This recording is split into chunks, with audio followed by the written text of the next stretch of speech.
For the sake of the final project in class EDCI 5317 in the capstone project, we were allowed to select a unit that we would teach to a class as if it was our own.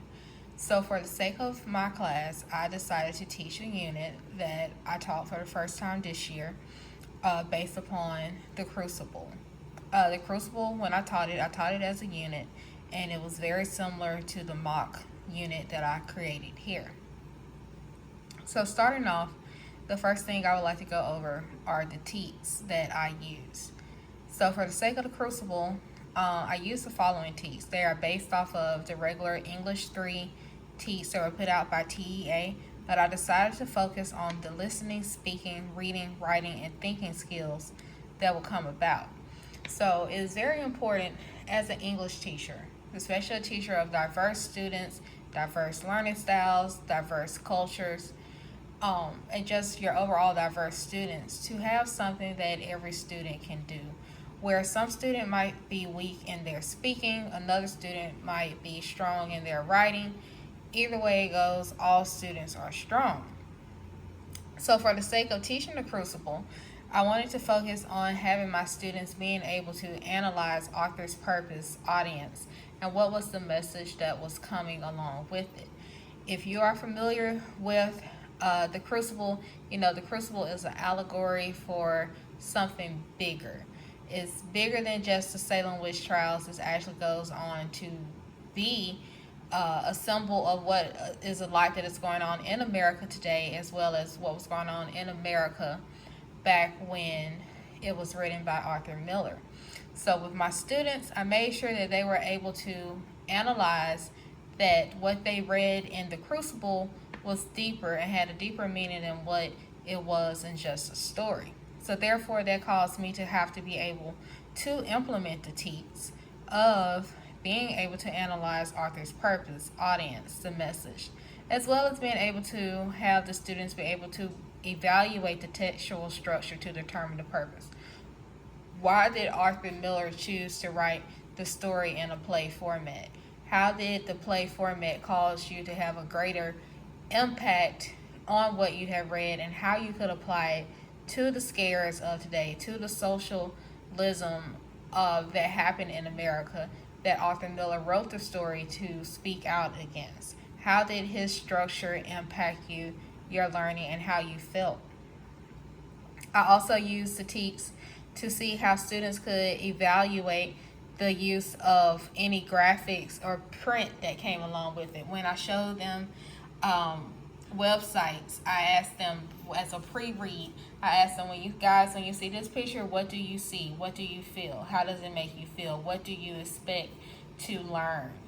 And with our ELL and ESL students, visual aids is a great tool to use to gauge their information, be able to gauge that learning, that thinking of what they know prior to and what they are to expect. Moving on with the teats, we also have the fact that our students will be able to evaluate how the author used language to inform and shape perceptions of readers. My students realized that this is not the same English that we use today in the Crucible, that it was actually more in tune with the English of older America. So that was also a great subject to get into, and to realize that the change in culture, the change in times, and the change in language played a big part in the social construct of the times of the Crucible when it took place, and then of course when it was written by Arthur Miller. Evaluating the literary devices such as paradox, satire, and allegory was the main purpose for this unit. When my students completed the unit, they were able to see that this was an allegory and it stood for something else. It had a greater meaning, but it still had its meaning at the source, at the core. Also, the students needed to be able to evaluate the author's diction and syntax to convey his mood, his voice, and tone of the text. Diction was also a big part of the unit. Students were able to determine what diction was, what it meant, how to define diction, and how they could create their own. And lastly, it was how to analyze the effects of rhetorical devices and logical fallacies on the way of the text is read and understood. At the end of the crucible, students were able to pull out rhetorical vices as well as diction to determine the logical fallacies that went along with the test, with the unit, excuse me. So moving on, I developed a plan of action that allowed me to teach this unit. In my instructional strategy, I decided to focus on a direct instruction that had an impact of creating an indirect instruction that the students were able to actually use in a student-led environment. To further explain that, what I simply mean is, through my direct instruction, that was only used as a pre-teach.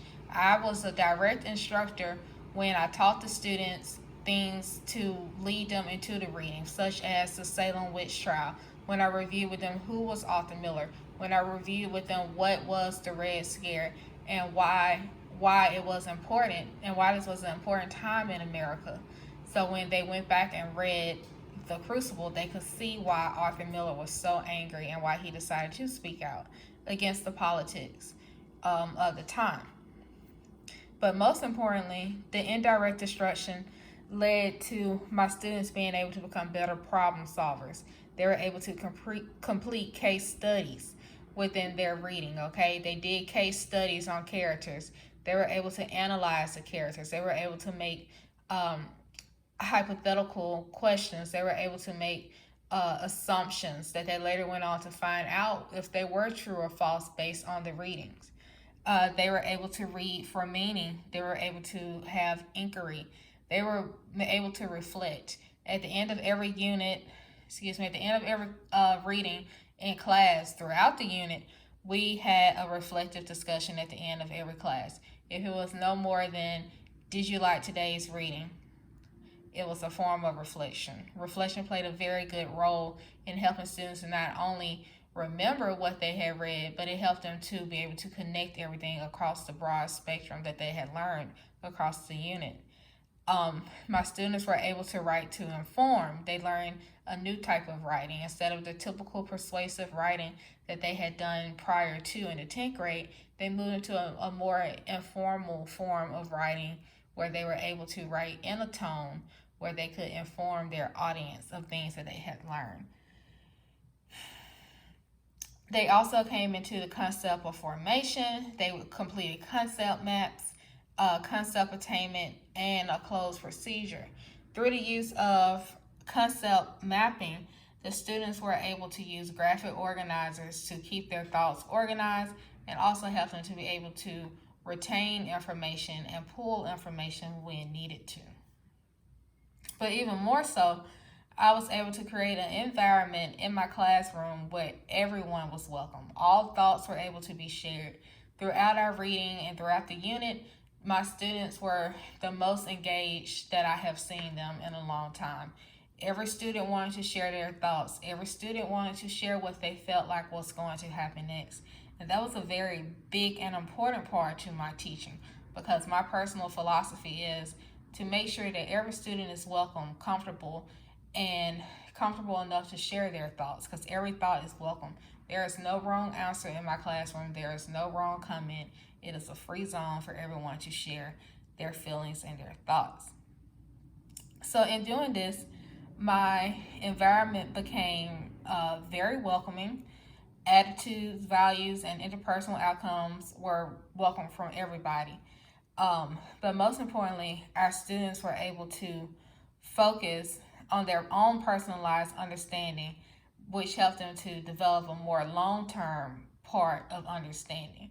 They were able to understand that what I learned today, I am going to need tomorrow. Just like with how applied progresses, they were able to determine how their learning progressed too throughout the unit. Therefore, leading us to develop lifelong learning capabilities within the students, which I think is a very important part to learning.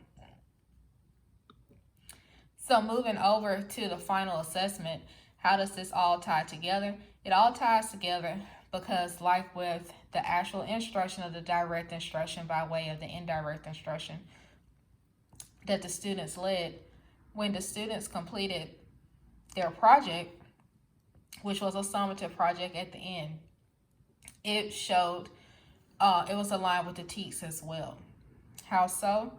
It was aligned with the TEKS because it caused them to use their comprehension skills. Those listening, speaking, reading, writing, and thinking skills came about again. I tested my students by giving them the choice board to select which activity they want to do to show what they had learned. By them choosing that, they were able to show the purpose that they found that Arthur Miller wrote The Crucible for. Why did he write The Crucible? What did we learn from The Crucible? And so by creating the choice board activity for them to choose from for their summative project to test them, they were able to make connections to not only their personal life, but to the ideas of the story as well. They were able to give me something either physically, in writing, acting out, verbally. They're able to give me something tangible to show me that they knew how to relate what they had learned from the text to their real life. It caused them to be able to evaluate the text as they had read it and understood it. It caused them to be able to synthesize information from not only the text, but from other sources that they had pulled as well, like the pre-read that we had done with the Salem witch trials and other information that we had pulled. But most importantly, it allowed me to monitor their comprehension and make adjustments to see what they had retained, what they had not retained, and how I, as a teacher, could become better when I taught this lesson, when I teach this lesson again in the next year. The summative project also calls for me to be able to see how students could paraphrase or summarize, how they could interact with sources, how they could respond to the text, how they could discuss and write about it when the students had to, of course, do their 2 to 3 page summary to go along with whatever project they decided to present. And it also allowed me to test their oral and writing skills and their reflection once again. Most importantly, it allowed me to see how they could defend their stance on what they inferred or what they learned from Arthur Miller's, going back to the purpose again, which was the overall TEK that I wanted to teach, Arthur's purpose. So with that being said, that is the conclusion to my capstone project. I used The Crucible. I taught it over the course of 6 weeks. The last week was used for students to develop their project, which they shared with classes. And it all revolved around my own personal philosophy, which once again was influenced by Wayne Yu and Lev Vygotsky, who we know Wayne Yu, he focuses on the modern day student of color, which is what I teach, which is what is my passion. And then, of course, Vygotsky, who believed that children's social interactions play a critical role in their learning.